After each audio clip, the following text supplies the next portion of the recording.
हमारे अंदर बहुत बहुत सारे फियर हैं। अंधेरे का फियर, जीने का फियर, पब्लिक ओपिनियन का फियर, इस बात का फियर थी मेरा नेबर क्या कहेगा, अपनी वाइफ या हस्बैंड का फियर, किसी गर्ल या मैन का फियर, इनसिक्योरिटी का फियर, और जब इकोनॉमिकली सिक्योरिटी होती भी है तो उसे खो देने का फियर। हमारे पास इतने सारे फियर हैं, तो सवाल यह है हमने इन फियर्स को सॉल्व क्यों नहीं किया। आपने वॉर का प्रॉब्लम सॉल्व कर लिया, मतलब वॉर को लगातार जारी रखने का प्रॉब्लम।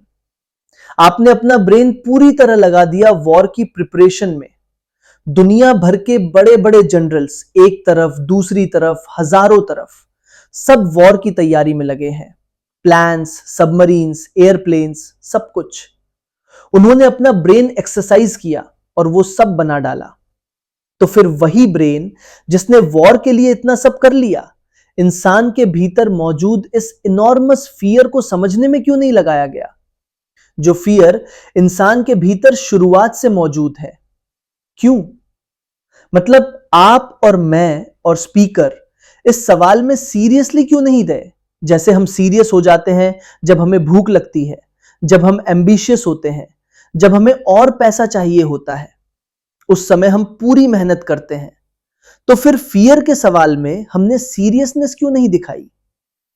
साइकोलॉजिस्ट ने, थेराप्यूटिस्ट ने फियर के कॉजेस अलग अलग तरीकों से एक्सप्लेन किए हैं, लेकिन अगर हम उन सब एक्सप्लेनेशंस को साइड में रख दें, क्योंकि आखिरकार वो सिर्फ उनकी बातें हैं, शायद वो सिर्फ वर्बल हो, और हो सकता है कि वो भी आप जैसे ही डरे हुए हो, शायद किसी न किसी बात से। मैंने कई साइकोलॉजिस्ट से मुलाकात की है, मैं जानता हूं वो भी किसी न किसी चीज से स्कैर्ड है। तो फिर सवाल वही है, हमने इस प्रश्न को सॉल्व क्यों नहीं किया। और क्या फियर को कंप्लीटली एंड करना पॉसिबल है? हम अब उसी में जाने वाले हैं।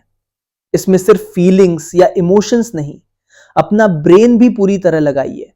इससे भागिए मत, इसे रैशनलाइज करने की कोशिश मत कीजिए, बस देखिए हम क्यों इनकेपेबल हो गए हैं, या हमने खुद को इनकेपेबल क्यों बना लिया है। फियर क्या है?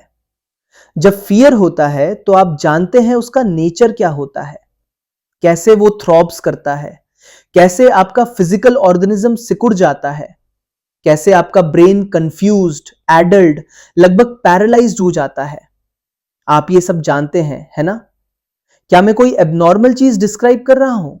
नहीं, ये फैक्ट है। फियर आपकी स्लीप को अफेक्ट करता है, आपकी डेली लाइफ को अफेक्ट करता है। ये सस्पिशन लाता है, एंजाइटी, डिप्रेशन लाता है, और तब आप किसी चीज से चिपक जाते हैं, उम्मीद करते हुए कि वो बदले नहीं और आपको डर न दे। तो हमारे सामने दो ही रास्ते हैं, या तो हम फियर की रूट से डील करें, या हम सिर्फ फियर की ब्रांचेस ट्रिम करें। राइट? राइट सर, आप क्या करना चाहते हैं? ब्रांचेस ट्रिम करना? मैं ये सवाल बहुत सीरियसली पूछ रहा हूं, प्लीज इसे इग्नोर मत कीजिए। फियर के हजारों रूप हैं। एक ब्यूटीफुल ट्री को देखिए, धरती की सबसे सुंदर चीजों में से एक, उसमें कितनी ब्रांचेस होती है, कितने लीव्स। उसी तरह फियर जो कि बहुत अगली है, उसमें भी बहुत ब्रांचेस है, बहुत एक्सप्रेशंस है। तो आप क्या करना चाहते हैं? सरफेस पर बाहर बाहर एक्सप्रेशन से डील करना, या हम साथ साथ उसकी रूट में जाएं? पर्सनली स्पीकर ब्रांचेस ट्रिम नहीं करना चाहता, क्योंकि वो बिल्कुल फ्यूटाइल है। तो आइए हम साथ साथ पता लगाएं फियर की कॉज क्या है। फियर के एक्सप्रेशंस तो हम सब जानते हैं। अगर रूट मिल जाए तो एक्सप्रेशंस अपने आप विदर हो जाएंगे। तो फियर का कॉज क्या है? अगर मैं आपसे पूछूं कॉज क्या है, तो क्या आप जवाब देंगे, या आप एक्सपेक्ट करते हैं कि कोई और आकर एक्सप्लेन करे? एक्सप्लेनेशन फैक्ट नहीं होती, राइट? आप माउंटेन की एक शानदार पिक्चर बना सकते हैं, उसे दुनिया भर के म्यूजियम्स में टांग सकते हैं, लेकिन पिक्चर माउंटेन नहीं होती। शब्द फियर फियर नहीं है, लेकिन शब्द फियर फियर को इवोक कर सकता है। तो हम शब्दों से डील नहीं कर रहे, डिस्क्रिप्शन से डील नहीं कर रहे, हम डील कर रहे हैं फियर की डेप्थ और स्ट्रेंथ से। और हम ये साथ साथ कर रहे हैं। मैं एक्सप्लेन करूं और आप एक्सेप्ट करें, ऐसा नहीं, बल्कि ताकि आप खुद डिस्कवर करें क्योंकि वही आपकी ट्रूथ होगी, किसी और की ट्रूथ नहीं। आप किसी और की ट्रूथ के साथ जी नहीं सकते, आप सिर्फ ट्रूथ के साथ जी सकते हैं। तो कॉज क्या है? क्या वो थॉट है? क्या वो टाइम है? चलो देखें। मैं अभी जी रहा हूं, अभी, और थॉट कहता है मैं कल मर सकता हूं, मैं अपनी जॉब खो सकता हूं, बैंक फेल हो सकता है, मेरी वाइफ कल किसी और की तरफ मुड़ सकती है, मैंने एक बुक छापी है और मुझे उम्मीद है वो सक्सेस होगी, यानी फियर। मैं फेमस होना चाहता हूं, जो दुनिया की सबसे चाइल्डिश बात है। तो ये thinking, I might lose, I might gain, I might be lonely, ये थिंकिंग फियर का फैक्टर है, राइट? मैं अपने फ्रेंड्स, वाइफ, चिल्ड्रन के साथ ठीक हूं, लेकिन मैंने उस डेस्परेट लोनलीनेस को भी जाना है। आप नहीं जानते, एक गहरी फ्राइटनिंग लोनलीनेस, और मैं डर जाता हूं। क्या आपने कभी लोनलीनेस को एग्जामिन किया है? ये लोनलीनेस अटैचमेंट पैदा करती है, किसी चीज को पकड़ कर रखना। मैं वाइफ को पकड़ता हूं, क्लब को, गॉड को, रिचुअल को, फ्रेंड्स को, क्योंकि अगर छोड़ दिया तो मैं अटरली लोनली हूं। तो इंसान लोनलीनेस से इतना डरता क्यों है? डेकोरेशन हटा दीजिए, ग्रुप, गुरु, सब, और अंदर वही लोनलीनेस बचती है। क्यों? लोनलीनेस क्या है? नेचर से कोई रिलेशन नहीं, दूसरे से कोई रियल रिलेशन नहीं, सब विड्रॉ हो जाता है और मैं खाली रह जाता हूं। क्यों?